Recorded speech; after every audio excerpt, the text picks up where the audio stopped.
شروع اللہ کے نام سے جو بڑا مہربان اور نہایت رحم کرنے والا ہے۔ السلام علیکم، امید ہے کہ آپ سب خیریت سے ہوں گے۔ اللہ تبارک تعالیٰ آپ سب کو ہمیشہ خوش رکھے، آباد رکھے۔ میری پیاری بہنوں اور بھائیوں، آج اس ویڈیو میں آپ کو ایک اللہ کے ولی کا واقعہ بیان کروں گی۔ جب مسلمہ کذاب نے انہیں گرفتار کیا اور اس نے نبوت کا جھوٹا دعویٰ کیا تو ابو مسلم خولانی رحمۃ اللہ علیہ کو اس نے کہا کہ تم مجھے اپنا نبی مانو۔ انہوں نے انکار کیا۔ اس نے آگ جلوائی، کہا میں تمہیں اس آگ میں ڈال دوں گا۔ تو ابو مسلم خولانی رحمۃ اللہ علیہ فرماتے ہیں تو جو کرنا چاہتا ہے کر لے، میں دین سے پیچھے نہیں ہٹ سکتا۔ چنانچہ اس نے ان کو آگ میں ڈلوا دیا۔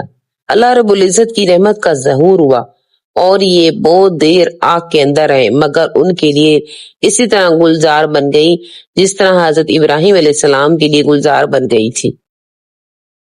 چنانچہ اس نے ان کو ڈر کے مارے چھوڑ دیا۔ تو پھر نبی علیہ السلام کے روح انور پر حاضری کے لیے مدینہ طیبہ آئے۔ حضرت عمر رضی اللہ تعالیٰ عنہ کو معلوم ہوا تو وہ ان کو حضرت بکر صدیق رضی اللہ تعالیٰ عنہ کے پاس لے کر گئے۔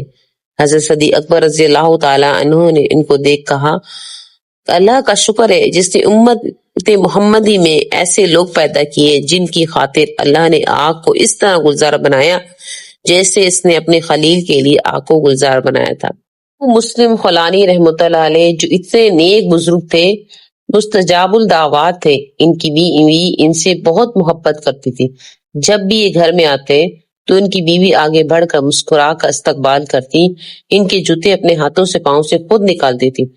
ایک دن کیا ہوا کہ ایک بڑھیا فتنے کی پڑیا وہ کہیں ان کی بیوی کے پاس آ گئی اور اس نے ان کی بیوی کو کہا تمہارے خاوند کے ساتھ تو وقت کا حاکم اتنا محبت کرتا ہے، اتنا احترام کرتا ہے، تم اپنے میاں سے کیوں نہیں کہتی کہ وہ تمہارے لیے کوئی ماہانہ مقرر کر دے، تمہیں کوئی خدمت کے لیے باندھی لا کر دے۔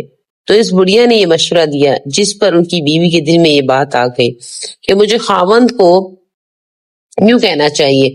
چنانچہ ابو مسلم خولانی رحمۃ اللہ علیہ جب اپنے گھر آئے تو نہ تو بیوی نے مسکرا کر استقبال کیا اور نہ ان کے پاؤں سے جوتے اتارے، بلکہ خاموش سوچوں میں ڈوبی ہوئی تھی، اپنی جگہ بیٹھی ہوئی تھی۔ ابو مسلم خولانی رحمۃ اللہ علیہ بڑے فراست والے تھے، بڑے سمجھدار تھے، پہچان گئے کہ میری بیوی کو کسی نے بگاڑا ہے۔ تو ان کی زبان سے یہ الفاظ نکل گئے اللہ اس شخص کو اندھا کرے جس نے میری بیوی کو بگاڑا۔ تو کہتے ہی ان الفاظ سے نکلتے ہی بڑھیا اپنی جگہ اندھی ہو گئی۔ ان کی بیوی نے جب بچے کو بھیج کر معلوم کروایا، اسے یقین ہو گیا کہ واقعی وہ اندھی ہو گئی ہے، تو اس نے اپنے خاوند کے سامنے معافی مانگی اور ان کو پورا واقعہ سنایا۔ پھر کہنے لگی جی آپ رحم فرمائیں اور اس بڑھیا کے لیے دوبارہ دعا کریں، اللہ اس کو بینائی عطا فرما دے۔ تو بی بی کے توبہ طائب ہونے پر انہوں نے اس بڑھیا کے لیے بھی دعا کی، اللہ نے ان کی بینائی پھر واپس فرما دی۔ تو ان واقعات سے آپ اندازہ لگائیں کہ جو شخص کسی بیوی کو خاوند کے خلاف کرے وہ اپنے لیے جہنم کا راستہ ہموار کرتا ہے۔ اس سے میرے بہنوں اور بھائیوں، اگر کوئی بیوی خاوند سے ناراض بھی ہو تو کوئی ایسی بات نہ کریں جس سے اسی ناراضگی بڑھے، بلکہ ایسی بات کریں جس سے اس کا غصہ ٹھنڈا ہو جائے اور وہ خاوند کے قریب ہو جائے۔ یہ اصول تمام مستورات اپنی زندگی میں اپنا لیں، ان کے لیے ایمان پر مرنا آسان ہو جائے گا۔ ہمیشہ اس بات کو ذہن میں رکھیں، کبھی بھی کوئی بیوی آپ کے سامنے خاوند کے خلاف بات کرے، کبھی اس کی ہاں میں نہ ہمیں ہاں ملائے۔ دنیا میں کوئی انسان فرشتہ نہیں، ہر انسان کے اندر کمیاں خطائیاں ہوتی ہیں۔ اس بیوی کو حد الوسیع ٹھنڈا کرنے کی کوشش کریں، آپ اس کو سمجھانے کی کوشش کریں تاکہ میاں بیوی قریب ہو جائیں اور ان کے درمیان جو لڑائی ہے ختم ہو جائے، اور تو آپ کو کلمے کے اوپر مرنا آسان ہو جائے گا۔ اللہ رب العزت ہمیں شریعت اور سنت والی زندگی گزارنے کی توفیق عطا فرمائے۔ ہمارا یہ ٹاپک جو میں نے آپ کو اس ویڈیو میں بیان کیا ہے یہ بہت ہی وسیع تھا، لیکن میں آپ کو اس کو شارٹ کر کے بیان کر رہی ہوں تاکہ آپ کو معلوم ہو جائے کہ جو لوگ گھروں میں میاں بیوی کے درمیان لڑائی کرواتے ہیں تو اللہ تبارک تعالیٰ ان کے لیے جہنم کا راستہ ہموار کر دیتے ہیں۔